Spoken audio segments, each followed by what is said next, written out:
Bu, ada masalah tak ngaduki kepada Allah. Dalam cara apa Ustaz?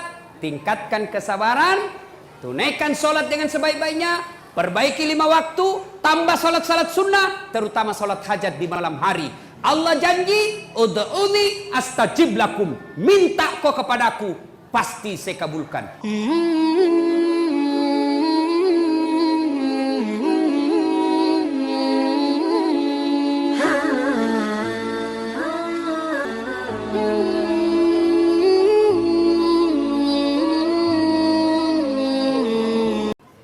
Sangka baik, ibu-ibu, tidak ada itu enaknya sangka buruk. Sangka baiklah. Ada caleg sudah bikin pengajian, sudah pasang baleho, sudah datang silaturahmi, bagi-bagi jilbab, ternyata tidak terpilih. Sangka baik, oh bukan itu yang terbaik buat saya. Saya dulu 2013 ikut pilwali di Makassar. Di beta ki Ustaz? Tidak. Siapa bilang di beta kak? Cuma yang menang lebih banyak suaranya. Belum tentu dia lebih jago dari saya. Nah, alhamdulillah saya ambil hikmah. Oh ini hikmahnya saya tidak jadi wakil wali kota. Saya jadi ustadz. Sekarang karena saya jadi ustadz, keliling dunia ceramah. Ke New York. Tahu jaki New York? Dekat nama Lili. Dari New York pergi ke Jepang, pergi ke Italia, pergi ke Roma, ke Malaysia, ke Turki, ke Saudi. Semua dibayarkan. Hebatnya lagi, pergi tidak bawa uang, pulang. Sangka baik, sangka baik, sangka baik, sangka baik. Ibu-ibu tiba-tiba hancur usaha, sangka baik. Tiba-tiba suami berubah setengah mati, sangka baik. Suami tak jahat, sangka baik. Kalau dia berbuat jahat, dia yang tanggung dosanya di akhirat. Tenang perasaan. Tiga mau meruntuk tu. Mak bele ko Andre ko tu runtuk mak cako mak bele ko mama. Ya, ibu-ibu kalau ini rumus kita pakai, sangka baik, tenang perasaan. Kalau kita selalu sangka buruk, belum terjadi kita sudah sangka buruk, begini nanti, maka ibu akan sengsara, tidak bisa tidur. Hah? Nah, 2. Saya ulang lagi. Apa tadi yang pertama ibu? Apa? Bu?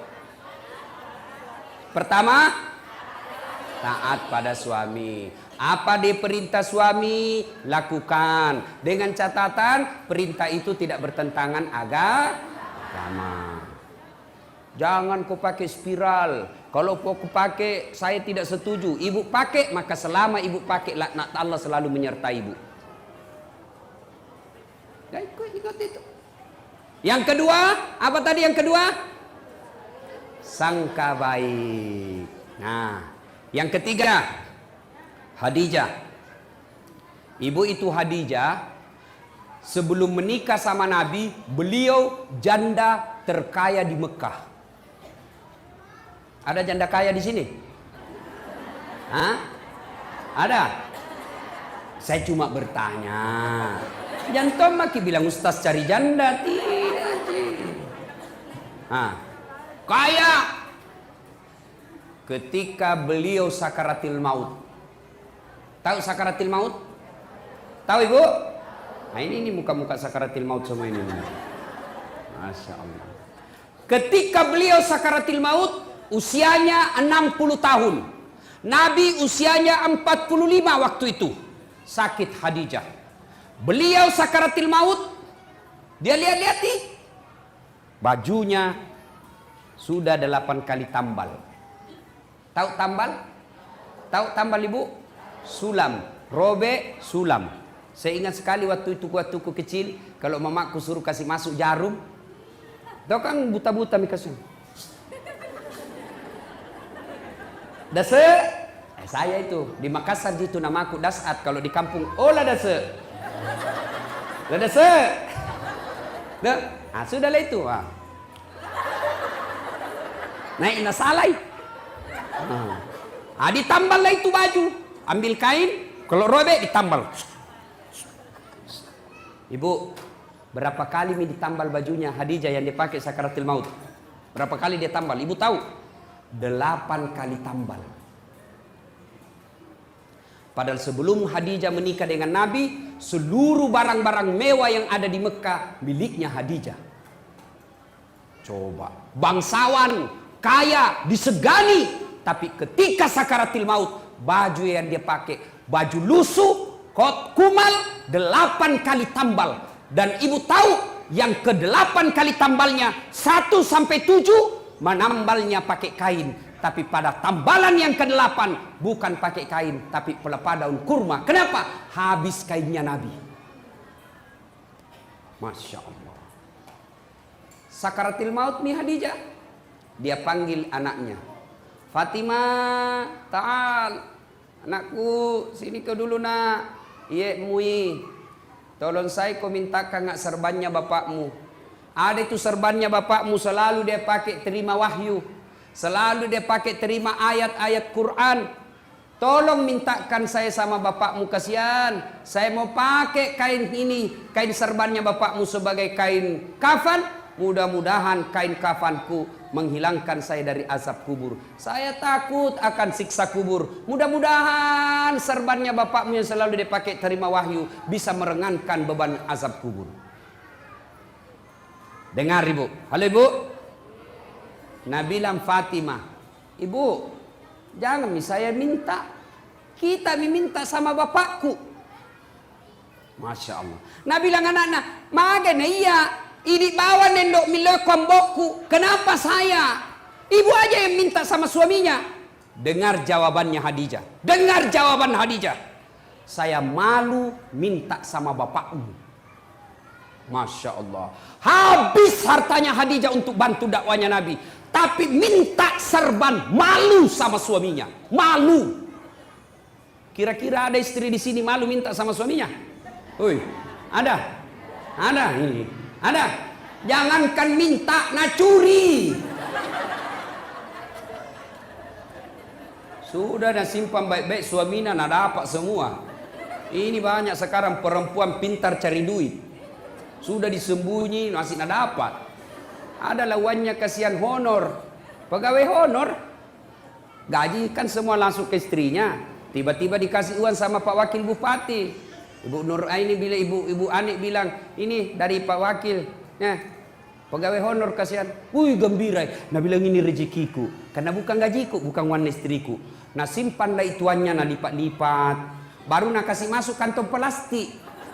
Baru naik kak benang. Toh, mau nak simpan di bawah tempat tidur. Nah dapat inilah comok.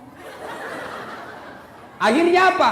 Di bawah karpetnya tempat tidur nak simpan. Istrinya kasih bersih kamar, sapu. Hi, ada kompe-kompe. Diikat benang, nah buka, hi, uang. Langsung berteriak sama suaminya, Pak, uang apa ini? Yang mana? Ini yang di bawah karpet. Nah bilang suaminya, uang sial. Maksudnya apa? Batin aku sembunyi, udah apa Ji? Bisa main ini. Pas sapak duit. Oh, nak parisa mana kantor lelakin. Bu, dia ketahui bu, saya serius ini. Bu, kalau ambil uang di dompet, kalau ambil uang di kantong, sampaikan kepada suami.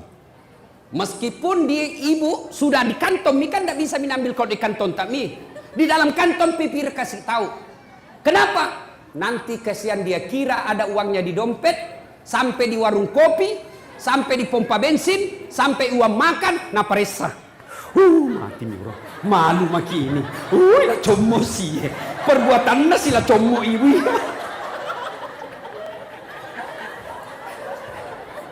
Jelas? Itulah sebabnya ibu tidak boleh ibu ambil tanpa izin suami. Kenapa? Karena itu pasti ada tujuannya. Mengelola keuangan rumah tangga itu ada materinya, ada manajemennya. Gajinya suami, ambil suami 100% oleh istri. Tapi penghasilan-penghasilan lain itu uang suami namanya. Untuk apa? Karena kadangkala ada kejadian darurat yang tidak disangka-sangka sehingga butuh uang. Nah, itulah simpanannya suami. Gajinya suami pembeli beras, pembeli ikan, pembeli lauk pauk, pembeli lain-lainnya. Tapi ketika tiba-tiba mobil tabrakan, pak, tidak mungkin uangnya gajinya dari istri yang sudah diambil. Maka itulah simpanannya suami. Maka ibu jangan ambil ketika ada simpanan suami, karena itu pasti ada tujuannya disimpan suami kita. Jelas ibu? Jelas? Salatullah, salamullah ala toha rasulillah. Salatullah, salamullah ala yasin habibillah. Tawassalna bismillah wa bil hadi rasulillah wa kulli mujahidilillah bi ahlil badri ya Allah. Nah, satu, taati suami. Dua, sangka baik. Tiga, jangan mengambil tanpa izin suami. Jelas ya? Jelas ya? Yang keempat, Khadijah ternyata menopang suaminya, mendukung suaminya sepenuhnya. Karena ini laki-laki, biar bagaimana jagonya, tanpa dukungan istri hancur. Betul ya bu? Betul? Maka tapi jangan berlebihan ibu. Ada itu di Kolaka, nak bunuh suaminya, nak tikam suaminya pakai pisau dapur, nak tutup kamarnya dulu, baru nak tikam sampai meninggal suaminya. Ditanya, kenapa kau kasih begitu suamimu? Dia bilang, setengah mati ku bantu. Setelah berhasil, dia mau kawin lagi. Lebih baik ku bunuh. Bah, bikin takut-takut. Jangan kita bunuh ibu. Lebih baik kita kasih obat tidur. Supaya dia tidur selama-lamanya.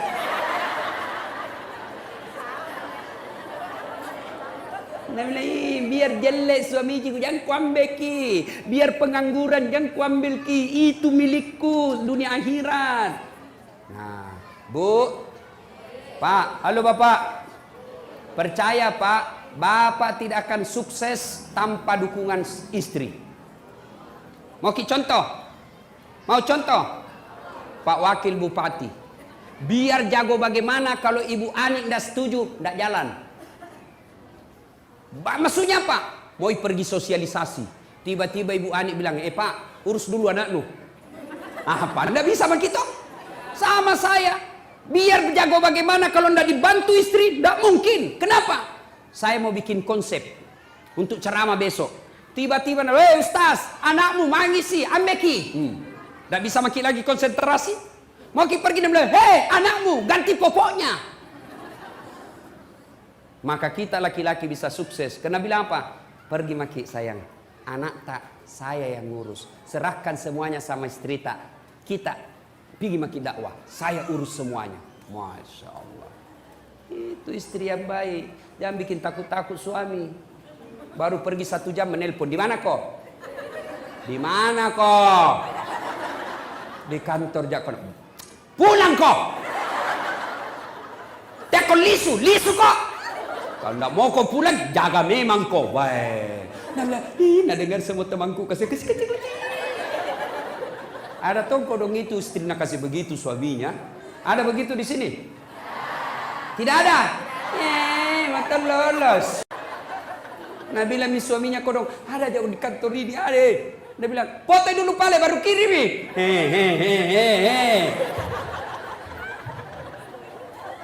Weh pak, ada ki begitu di sini? Takut sama istri tak? Nah, ada. Pak Desa. Takut ki sama istri tak? Berhenti jadi laki-laki. Apa mau takut sama istri? Nah kita lamar nih, dibikin ngangi rumah, dibelikan mobil, semua cicilannya kita bayar nih. Baru mau kita takut sama dia. Bagaimana ceritanya? Marah Ustaz. Nah banting itu pintu. Banting tongi pintumu. Nah pecahkangi piring Ustaz. Pecahkangi satu lusin.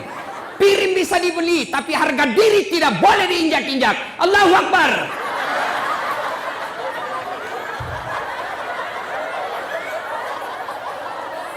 Iya Pak, setuju? Nah bilang mak jalo aja Ustaz, mak jalo Nah pecahkan televisi. Pecahkan televisi supaya berhenti menonton. Televisi bisa dibeli, tapi harga diri sebagai laki-laki jangan kau injak-injai. Baik. Allahu Akbar. Nah bilang orang, jadi Ustaz tidak takut sama istri. Aku bilang, apalah aku takut sama istriku. Cuma istriku lebih berani dari saya.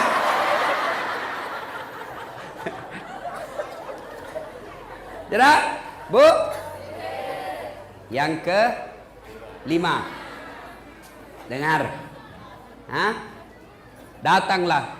Nabi mintakan sama suami, sama bapakmu, kasihan malu kak minta. Didengar sama Nabi. Dengar sama Nabi.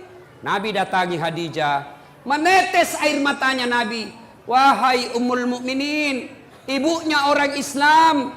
Habis hartamu untuk bantu saya dakwah. Capuk mana waram-parammu? Semua hartamu habis untuk bantu dakwah Islam. Hanya ini serban yang kau minta. Serban saja kau minta, itu pun kau malu minta kepadaku. Subhanallah, wahai istriku yang tersayang. Begitu sayangnya Nabi kepada Khadijah. Sudah wafat Khadijah. Nabi tidur bersama Aisyah. Khadijah sudah wafat. Nabi tidur bersama Aisyah, istrinya yang muda, perawan, cantik. Lalu Nabi bersabda, ku ingat nak kodong Khadijah seperti kalau ada di rumah langkah-langkah kakinya. Cemburu Aisyah. Karena bilang, saya nu temani tidur, Khadijah nu pikir. Kan enak Bu, lain dipikir, lain dirasa. Iya toh? Kan gak enak Ibu dikasih begitu. Aisyah keberatan. Ya Rasulullah, apa sih kelebihannya Khadijah? Saya kau temani tapi Khadijah kau pikir. Apa kelebihan Khadijah dari saya? Khadijah kau nikahi sudah 2 kali janda. Khadijah lebih tua 15 tahun dari saya. Dari kamu ya Rasul. Saya kau nikahi dalam keadaan perawan. Saya masih gadis, lebih muda lagi. Kenapa kau lebih-lebihkan Khadijah? Lalu Nabi bersabda, wahai Khumairah, yang kemerah-merahan pipinya, kau tidak bisa bandingkan dirimu dengan Khadijah. Tidak ada orang yang sangat mencintaiku kecuali Khadijah. Tidak ada orang yang berkorban hartanya, habis hartanya untuk dakwah, kecuali seperti Khadijah kepada saya. Lalu datanglah Nabi. Khadijah, ini serban yang kuminta. Iya ya Rasul, saya takut dengan azab neraka, asap kubur. Tiba-tiba muncul Jibril. Mulai misalnya cerita ibu-ibu kotak-kotak na misalnya angka-angka. Nah, Khadijah berkata, saya takut ya Rasul. Nah, muncul Jibril. Muncul Jibril. Ibu itu kalau datang Jibril seperti iklan ada tuh di televisi. Wani piro. Ya toh? Muncul Jibril. Lalu Jibril berkata, ya Muhammad, sampaikan kepada Khadijah ada salam dari Allah untuk Khadijah. Masya Allah. Allah yang titip salam kepada Khadijah. Ibu-ibu, kalau tiba-tiba datang ajudannya Pak Wakil Bupati bilang sama kita, Ibu, salamnya Pak Iwan. Pak Iwan siapa? Ya Wakil Bupati. Senang gitu langsung. Masa masih nengah kayak itu Bapak? Coba. Senang kan? Saya saja dapat ucapan selamat hari raya dari Wakil Presiden Republik Indonesia kepada yang terhormat Dasat Latif di Makassar. Istana Wakil Presiden Republik Indonesia dengan ini mengucapkan selamat hari raya Idul Fitri. Mohon maaf lahir dan batin. Taqabbalallahu minna wa minkum. Taqabbal ya karim. Tertanda Wakil Presiden Republik Indonesia Muhammad Yusuf Kalla. Itu kartu ucapannya Bu. Saya bawa pulang di kampungku. Baru ku kasih lihat sama sepupuku di kampung. Hei, capokmu. Kowe sepupumu ini. Coba. Kita sudah bangga. Gimana kalau Allah yang titip salam? Ya Muhammad, ada salam dari Allah. maselengi puange lori benemu Siti Khadijah. Masya Allah. Lalu Jibril lagi berkata, ya Muhammad, sampaikan kepada Khadijah, Allah sudah menyediakan istana dalam sorga buat Khadijah. Istana dalam sorga untuk Khadijah yang terbuat dari mutiara. Sorga ada lagi istananya. Masuk dalam sorga saja sudah luar biasa. Ini sudah dalam sorga dibuatkan istana khusus untuk Khadijah yang terbuat dari mutiara. Tidak terbuat dari emas, tidak terbuat dari jamrud, tidak terbuat dari berlian, terbuat dari mutiara. Kenapa mutiara? Karena Khadijah punya sifat seperti mutiara. Tahu sifat mutiara, Ibu?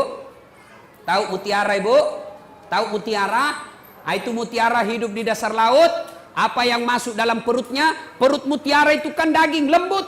Apa yang masuk ke dalam perutnya? Kerikil-kerikil, pasir-pasir masuk ke dalam perutnya. Bayangkan kalau pasir ketemu kulit-kulit mutiara, lalu dia bungkus, dia tutup cangkangnya, dia olah itu pasir yang sakit, yang padis, yang mengerikan, tapi mutiara dia tutup rapat-rapat cangkangnya. Beberapa saat kemudian keluar yang pasir dan kerikil tadi menjadi mutiara, perhiasan yang semua orang menginginkannya. Apa artinya? Khadijah setiap ada masalahnya, setiap ada masalah rumah tangganya, masalah dalam hidupnya, tidak pernah dia ceritakan. Dia tutup rapat-rapat cangkangnya. Dia tidak pernah cerita ke orang lain, tapi dia cerita hanya kepada Allah Subhanahu wa taala. Maka pengajian kita yang kelima adalah, Bu, ada masalah, jangan cerita ke tetangga, jangan cerita ke keluarga, lebih baik cerita kepada Allah. Bagaimana caranya? Tunaikan sholat, tingkatkan kesabaran. Sayang seribu sayang, ibu-ibu sekarang ada masalahnya pergi tetangga. Suamiku itu deh jeleknya, pelit, maseke, sudah kalau tidur ngorok, ini makin tua makin bau kali paknya. Aku tahu itu suami. Masa suami tak kasih jelek-jelek begitu sama tetangga? Coba, itu suamiku pelit sekali, nak pegang uangnya, nak nak kasih sama sekali. Kalau datang tidak pernah tong senyum-senyum. Masa rahasia rumah tangga kita ceritakan? Maka istri seperti ini tidak akan mendapat kasih sayang dari Allah Subhanahu wa taala. Jangan heran kalau ibu selalu cerita kejelekan orang, ibu cerita kejelekan rumah tangga, dia umbar semua aib rumah tangga, maka hidupnya, hatinya tidak akan pernah dapat ketentraman. Kenapa? Karena Allah jauh menjauhkan dia dari rahmatnya. Kau suka cerita kejelekan-kejelekan rumah tanggamu, maka Allah tidak akan senang kepada kamu. Allah tidak senang kepadamu, maka jangan heran hidupmu tidak bisa tenang hatinya. Jelas? Maka kalau ada masalah, ibu ambil wudhu, ambil sajadah, ambil kudung, ngadu kepada Allah dalam solat, namanya solat hajat. Minta maki kepada Allah. Ya Allah, saya tidak sangka suamiku begini. Saya tidak senang suamiku begini ya Allah. Tapi inilah jodohku ya Allah. Engkau yang menentukan jodohku. Saya tidak senang laki-laki seperti ini. Tapi Engkau berikan saya seperti ini. Maka berikan saya kesabaran ya Allah. Kuatkan hatiku. Tingkatkan kesabaranku ya Allah. Agar ini bisa kulalui secepatnya. Ini tidak. Ada masalahnya ambil Facebook. Update status. Tidak kusangka kau begitu. Andai ku tahu kau begitu, saya tidak terima lamaranmu. Pret. Dia kan banyak begini. Apalagi, coba ku tahu begini, tidak mau kawin sama kau. Apalagi tidak mau naduami anakmu. Jelas? Ibu-ibu, ada di sini rumah tangga tidak ada masalahnya? Ada? Ada? Tidak ada orang tidak ada masalahnya. Cicilan belum lunas, anak tidak dapat kerja, suami makin kajili-jili, motongi cantik istri, motongi mulus muka, penuh dengan masalah. Maka masalah itu bukan masalah. Masalah kita adalah bagaimana mengatasi masalah. Mengatasi masalah tanpa masalah. Weh, ini warna pegadaian ibu-ibu ini. Bu, ada masalah tak ngaduki kepada Allah. Dalam cara apa Ustaz? tingkatkan kesabaran, tunaikan sholat dengan sebaik-baiknya, perbaiki 5 waktu, tambah sholat-sholat sunnah, terutama sholat hajat di malam hari. Allah janji, ud'uni astajib lakum, minta kau kepadaku, pasti saya kabulkan. Itu janji Allah. Salatullah, salamullah ala toha rasulillah. Salatullah, salamullah ala yasin habibillah. Tawassalna bismillah wa bil hadi rasulillah wa kulli mujahidilillah bi ahlil badri ya Allah. Alhamdulillah, 5 ini kita bawa pulang. Insya Allah kita amalkan, Bu, ada gunanya pengajian. Tapi kalau pulang ini tidak ada diamalkan, maka kita hanya datang turut ramai, tidak ada faedah yang kita dapatkan. Inilah tausiah kita, mudah